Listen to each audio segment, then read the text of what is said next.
Uma criatura que era bem complexa também no rock dos anos 80 era o Cazuza, né? Qual que era do Cazuza, assim? Porque ele. Eu lembro que quando eu era mais novo. É até uma coisa que eu brinco, assim. Eu falava, quando eu era mais novo, adolescente, eu ouvia Legião Urbana e não entendia Barão Vermelho e Cazuza, né? Aí quando eu fiquei mais Por que você não velho. entendia? Eu não entendia a vibe das letras. Ah. Quando eu fiquei mais velho e fui ouvir de novo Cazuza e Barão Vermelho, eu falei assim. Porra, não, isso aqui do Cazuza é ouro, sabe? Tipo, Você é. lembra quais que foram? Pô, eu lembro de Brasil, foi uma coisa que até Uhum. de ter na escola, de pegar. Eu quero a sorte de um amor tranquilo, com gosto de Uhum. fruta mordida, nós na bate, sabe? Sabor de fruta mordida, sorte de um amor tranquilo. Porque acho que tem Codinome Beija-Flor, Uhum. que acho que são coisas que ele é muito intenso, né? Uma coisa que acho que quando você vive um pouco mais, você ouve uma música do Cazuza, bate Faz num, mais sentido, num né? lugar que eu acho que a Legião às vezes era uma coisa mais jovem, mais vibrante, assim.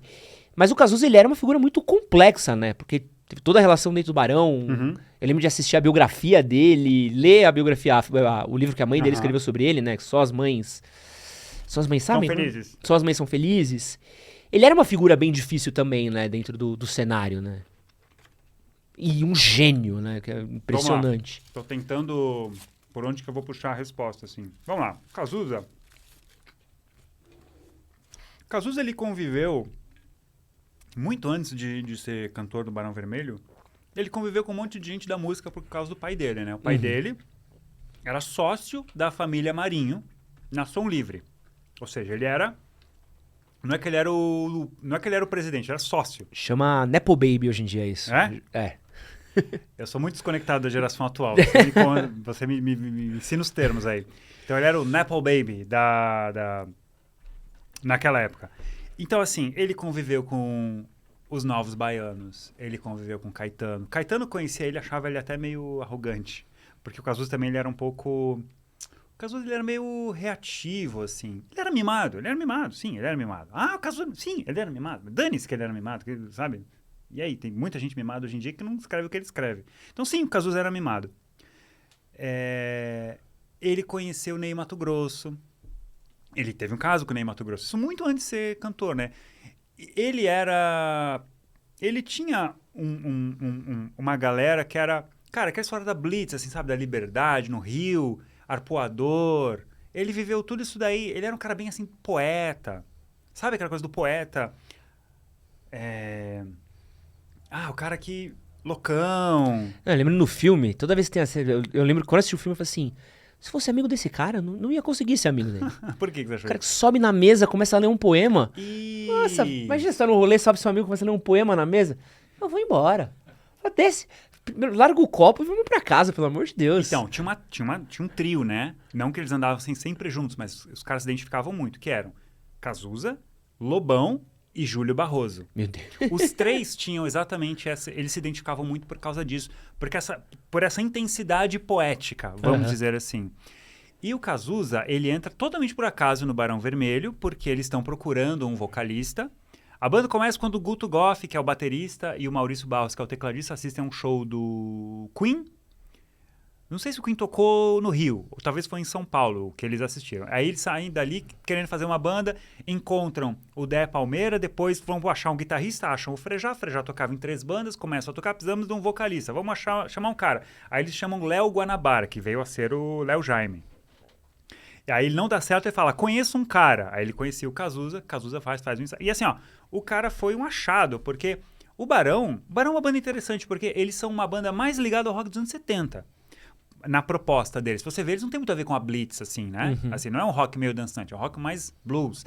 Tanto que o cara que foi o pai deles foi o Ezequiel Neves, que também era o pai do Made in Brasil, uma banda dos anos 70, que pouquíssima gente conhece, mas assim, foi uma das bandas mais antigas do Brasil até hoje.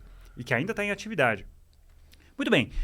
Então, no começo, o Cazuza, ele não ia escrever no Barão, ele ia ser só cantor.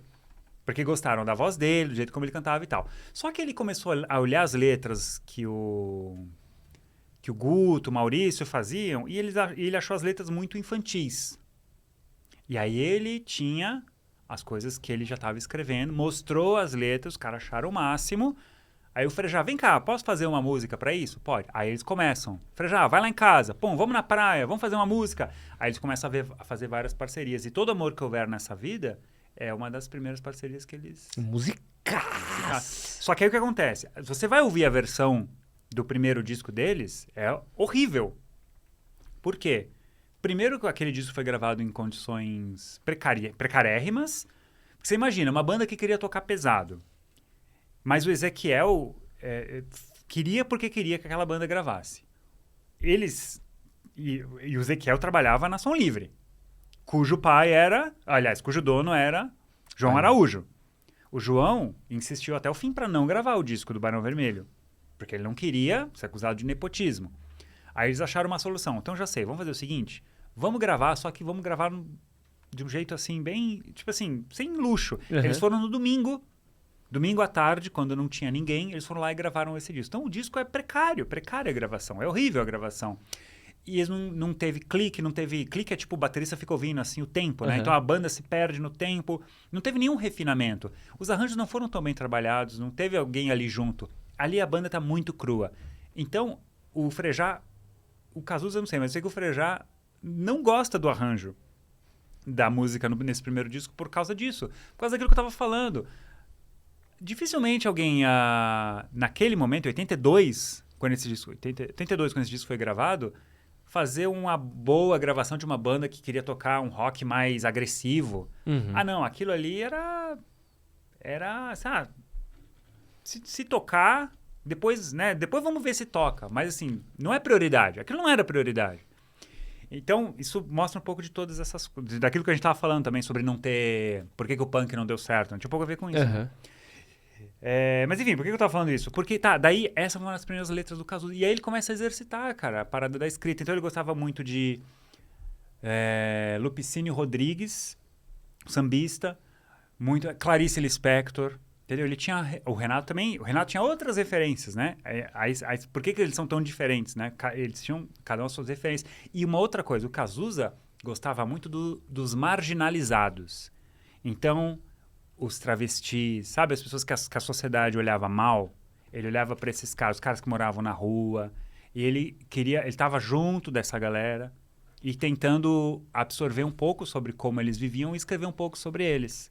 Então, muitas coisas têm a ver com essas observações que ele fazia dos marginalizados. Ele adorava os marginais. Se você tivesse que cravar, completamente injusto, mas estamos aqui pra gente poder... Um monte de podcast é isso, né? Que a gente pode... cobrar uma opinião do entrevistado completamente aleatória aqui, ó. Júlio, quem você acha que era mais difícil? Cazuza ou Renato Russo? Em que sentido? De trabalhar, conviver. Puxa vida, cara. De trabalhar, acho que o Cazuza devia ser mais fácil, vai, mas como personalidade, assim, se tu tivesse que... É que assim, eles tiveram fases, né? O Cazuza... no começo do Barão, tudo eram flores. Depois, ele começa a abusar da cocaína, começa a atrasar, começa a reclamar do cara da luz, aí a convivência começa a ficar complicada. Ele sai no tapa com o Frejá. Adoro essa história. Muito boa essa história. Que ele fecha a porta do banheiro, daí ele fica com um machucado aqui. Tanto que ele acaba saindo do Barão. Depois, na carreira solo dele... É que, assim, o Cazuza era um cara que explodia, às vezes, assim, mas ele dava muito mais trabalho para os pais, assim. Pelo que eu leio, assim, as pessoas... Os amigos dele não tinham tanto problema, assim. Eu acho que ele explodia um pouco, mas era muito com a mãe e com o pai. Principalmente com a mãe, assim. Mas, ao mesmo tempo, ele sabia ser amável depois, entendeu? Então, tipo assim, ele era um cara meio imprevisível. Já o Renato... Ele era um cara um pouco inseguro e essa insegurança eu acho que fazia com que as pessoas ficassem com muito pé atrás em relação a ele, quando você não era do círculo próximo dele, entendeu? Mas assim, ele brigou bastante com as pessoas próximas também. Teve, um pouco antes de falecer, uma briga muito intensa com o Dado, que até hoje eu não sei assim, se foi totalmente resolvida ou não antes dele falecer. E o Dado parece ser um fofo, hein? Ele é um cara super, assim, o próprio Renato falava, ele é um gentleman, né? Mas é que ali no final o Renato, ele tava insuportável. Aí tá, daí vem as fases, né? Daí o Renato, no começo ali, ele era um cara fácil de lidar. Aí quando começa a vir o sucesso, ele começa a ter alguns acessos, até algumas coisas de estrelismo. Depois, quando vem o Que País é Esse? Porque assim, a Legião tem uma fase em 86 que eles quase acabam, né? Porque é muito chacrinha, viagem, show no playback da periferia, e aquilo foi muito... os deixou muito esgotados. Aí eles seguram um pouco isso, vem em 87, a relação com ele melhora. Aí ele começa a abusar do álcool. Em 89, 90, né? 90, 89, ele descobre que ele era soropositivo, daí ele passa por uma crise não tão profunda assim, e aí foi um momento mais difícil. Ali, 89 para 91, ele começou a beber pra caramba. Tanto que ele se interna uma vez em 90, em tese ele estava livre, daí eles fazem a turnê do disco 5. Aquela turnê foi péssima, ele estava inconvivível, porque você acordava e ele não tinha ido dormir ainda, ele tinha acabado de dormir, e ele tinha tomado conhaque a noite inteira. E aquele momento foi muito complicado para conviver com o Renato. Então eu diria que teve fases, assim. Aí seguiu até 92... Até setembro de 92, quando eles interrompem a turnê do 5, de tão... Porque rolou um estresse lá em Natal, que ele foi dormir também bêbado, aí a galera acordou mais cedo para conhecer as dunas, aí ele ficou... Quando ele descobriu que não convidaram ele fez um quebra-quebra, um escândalo, interromperam a turnê, tinha show em Manaus, em Belém, e não fizeram. Então, aquele momento foi um momento mais complicado para ele. Agora, por outro lado, aí ele vai, se interna lá no começo de 93, no Rio, aí quando ele volta, aí ele já tá... muito mais tranquilo. Só que aí, quando chega 96, e aí ele começa... Aí ele tem um novo episódio de depressão, aí ele começa a ficar difícil de novo. Então, a galera liga, e ele briga com o Dado, briga com o Carlos Trilha, porque aquele é o último disco, e tem que fazer bem feito, e ele não tá satisfeito com nada lá. Tudo isso para dizer o seguinte, depende da fase. O Cazuza, por exemplo, quando ele começa a lutar contra o HIV, ele descobriu em 87... faleceu em 90. Teve fases assim também. Teve períodos em que ele estava mais tranquilo em relação aos outros, ele explodia mais. Ou, às vezes ele estava mais preocupado com o fato de que eu vou morrer daqui a pouco. Ou às vezes ele estava mais tranquilo. Os dois, eles tinham personalidades muito fortes.